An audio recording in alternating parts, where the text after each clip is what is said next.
Seguimos con esta serie resumen del conflicto de los siglos. Gracias por acompañarme. Hoy, el lucero de la Reforma. Este capítulo, el quinto del libro El conflicto de los siglos, está dedicado a la vida de Juan Wycliffe, el lucero de la Reforma, del siglo XIV. Fue un hombre erudito formado en los campos de la filosofía escolástica, los cánones de la Iglesia y el derecho civil. Su preparación le hizo destacar en el campo de la libertad civil y religiosa.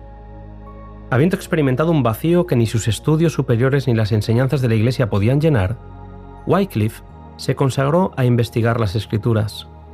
En ellas encontró lo que antes había buscado en vano, y se entregó al servicio de Cristo y resolvió proclamar las verdades que él había descubierto. Cuanto más claramente discernía los errores del papado, tanto más fervientemente presentaba las enseñanzas de la Biblia. La Iglesia no tardaría en llenarse de ira al ver que las claras verdades del Evangelio presentadas por el Reformador eran acogidas con gozo por las multitudes. Abundaban en Inglaterra religiosos dedicados a la mendicidad, personas que vivían de la caridad y que se ganaban la vida a costa de sus servicios a favor de la Iglesia romana. Eran conocidos como frailes mendicantes, y eran tantos que la economía de Inglaterra se veía afectada por su actividad. Además de influenciar negativamente en los jóvenes, dando un ejemplo nefasto de cómo ganarse la vida, estos frailes tenían permiso del Papa para oír confesiones y ofrecer absoluciones. Los criminales iban a ellos y obtenían el perdón a cambio de unas monedas, por lo que los vicios más asquerosos abundaban en aquella sociedad inglesa. Wycliffe empezó a escribir y publicar folletos contra los frailes y comenzó a dirigir a las mentes del pueblo hacia las verdades bíblicas. Siendo embajador del rey en los Países Bajos por 2 años y al relacionarse con otros creyentes llegados de otros países como Francia y España, el reformador fue expuesto a otros errores del papado que no había visto en Inglaterra.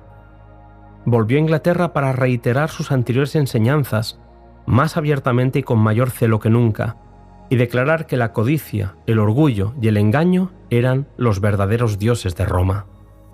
Pronto fueron lanzados contra Wycliffe los rayos y centellas papales. Se le ordenó que se presentara ante un tribunal papal, pero fue acompañado por tanta gente que se tuvo que suspender el juicio. El Papa Gregorio XI quiso la muerte del reformador inglés, pero fue él quien encontró la muerte y a raíz de eso fueron escogidos 2 papas rivales que, pretendiendo infalibilidad, reclamaban obediencia. Esta lucha de poder debilitó al papado y Wycliffe pudo descansar por algún tiempo. En un folleto que publicara, El cisma de los papas, exhortó a la gente a considerar si ambos sacerdotes no decían la verdad al condenarse el uno al otro como anticristos. El profesor de Oxford se propondría la mayor obra de su vida, la traducción de las Escrituras al idioma inglés. Muchos y grandes fueron los obstáculos que tuvo que vencer para llevar a cabo esa obra, pero lo consiguió. Entregó en manos del pueblo una versión de la Biblia que ellos podrían leer. Había iluminado a Inglaterra con una luz que jamás se extinguiría. Una y otra vez Roma quiso acallar la voz de Wycliffe, al que se le llegó a ordenar que viajase a la capital del imperio para ser juzgado por un tribunal papal. Los planes de Dios eran otros para el envejecido reformador, que fue llamado al descanso sin que sus enemigos pudieran hacerle mal alguno.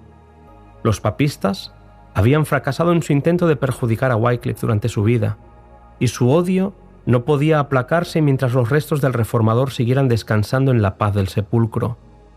Por un decreto del Concilio de Constanza, más de 40 años después de la muerte de Wycliffe, sus huesos fueron exhumados y quemados públicamente, y las cenizas arrojadas en un arroyo cercano. Elena White concluye este capítulo dedicado a este gran hombre con las siguientes palabras: «Una mano divina estaba preparando el camino de la gran reforma. Se abriría una puerta que nadie sería capaz de cerrar». Querido amigo, quiero que sepas que me encanta recorrer la historia contigo. Espero que nos podamos encontrar en el siguiente capítulo. 2 héroes de la Edad Media.